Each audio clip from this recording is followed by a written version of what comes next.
Barbara B, je suis ravie de te retrouver dans cette nouvelle vidéo, nouvelle capsule vidéo, 24e jour de mon défi de 30 jours, je me fous la paix. Alors aujourd'hui, j'ai décidé de te parler de notre discours intérieur. Tu sais, cette petite voix qui tourne en boucle dans notre tête et qui nous dit à longueur de journée, tu n'es pas capable, les autres sont mieux que toi, tu n'es pas assez bien, tu ne mérites pas de réussir, il y a quelque chose qui cloche en toi. Bref, toutes ces phrases que l'on entend et qui nous amènent dans un lieu de lutte contre nous-mêmes et de souffrance. Parce que forcément, à force de se dévaloriser, à force de se critiquer comme ça, eh ben on est sans arrêt en lutte contre tout ce qu'on fait. Ce n'est jamais assez bien, ce n'est jamais suffisant, et même du coup, tout ce qui on est n'est pas assez.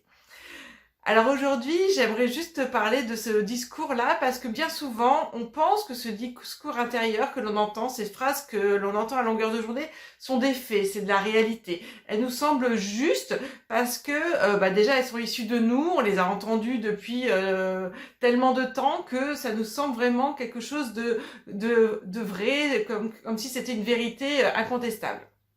Et pourtant, ce ne sont pas des faits incontestables, ce sont juste des opinions qui ont été créées par différentes choses, par trois choses généralement.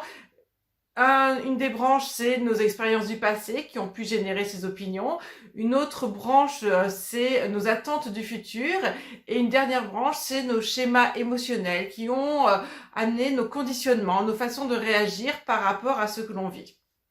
Donc, ce qu'il est essentiel de comprendre, c'est que cette petite voix, ce discours intérieur qui tourne en nous, ne sont pas des faits, ce sont juste des opinions. Donc, il nous appartient de faire la part des choses entre ces opinions et ce que l'on veut entendre. Et donc pour ça, moi ce que j'aime, comment j'aime imaginer les choses, c'est que quand j'entends cette petite voix à l'intérieur de moi, je me dis ok, là je suis dans une fréquence radio, la fréquence radio de la Barbara qui est vraiment méchante contre elle. Donc je change de fréquence radio et je passe dans une fréquence radio de la Barbara qui est sa meilleure amie. Parce que bien souvent, les phrases que je me dis sont des phrases que je ne dirai jamais à ma meilleure amie. Quand je me traite de grosse en me regardant dans un miroir, quand je me dis que je suis incapable, quand face à un échec, je me dis t'as raison, t'es trop nul, tu n'y arriveras jamais. Ces phrases-là, jamais je ne les dirai à quelqu'un de l'extérieur. Je les dirai certainement pas à ma meilleure amie, mais même je ne dirai pas à quelqu'un que j'apprécie même pas. Ce sont des phrases qui sont vraiment des phrases odieuses que je ne me permettrai pas de dire.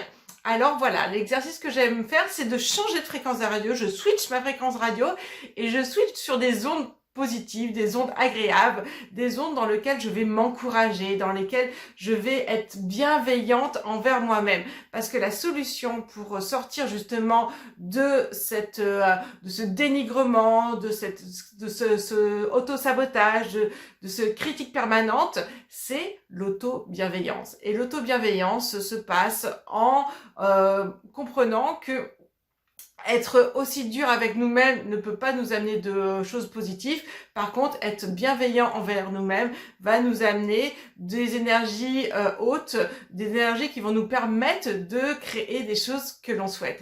Parce que ce qu'il faut comprendre derrière tout ça, c'est que nos pensées vont donc entraîner nos émotions vont entraîner nos actions et bien sûr nos actions vont générer les résultats que l'on aura dans notre vie. Donc si on a un discours intérieur qui est dévalorisant, on va avoir des émotions qui vont être des émotions de honte, de culpabilité. Si on agit à partir de la honte, de la culpabilité, une basse estime de soi, on ne peut pas agir de la même façon que si on agissait avec de l'amour, de la bienveillance, du plaisir. Donc, si on agit vraiment dans des émotions basses, eh ben, on va générer des résultats qui seront à la hauteur de ces émotions et en plus des résultats qui vont nous prouver qu'en effet, on a raison, qu'on n'est pas suffisant, qu'on n'est pas assez bien.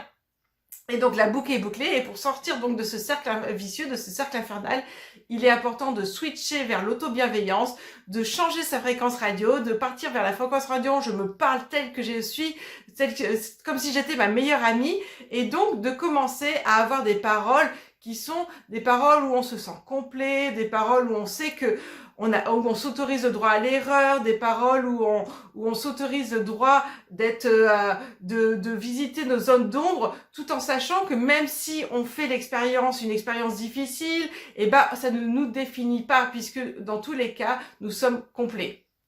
Donc voilà, c'était l'exercice que je voulais te partager aujourd'hui, et l'expérience que je voulais te partager aujourd'hui, c'était de te mettre à l'écoute de ton discours intérieur. Donc la première étape pour ça, c'est vraiment de prendre conscience de toutes ces phrases que tu te dis. C'est vraiment une identité qui est souvent cachée. On l'entend sans vraiment l'entendre, sans faire attention. Ça fait tellement partie de nous qu'on n'entend même plus toutes ces phrases-là. Mais donc c'est important de mettre de la conscience dessus, sur toutes ces phrases, sur tout ce discours intérieur qui te dévalorise, de dire ok, d'accord, c'est un discours, c'est une opinion, mais moi je choisis consciemment de changer d'opinion, je choisis de changer ma fréquence radio et de partir vers la fréquence radio de l'auto-bienveillance.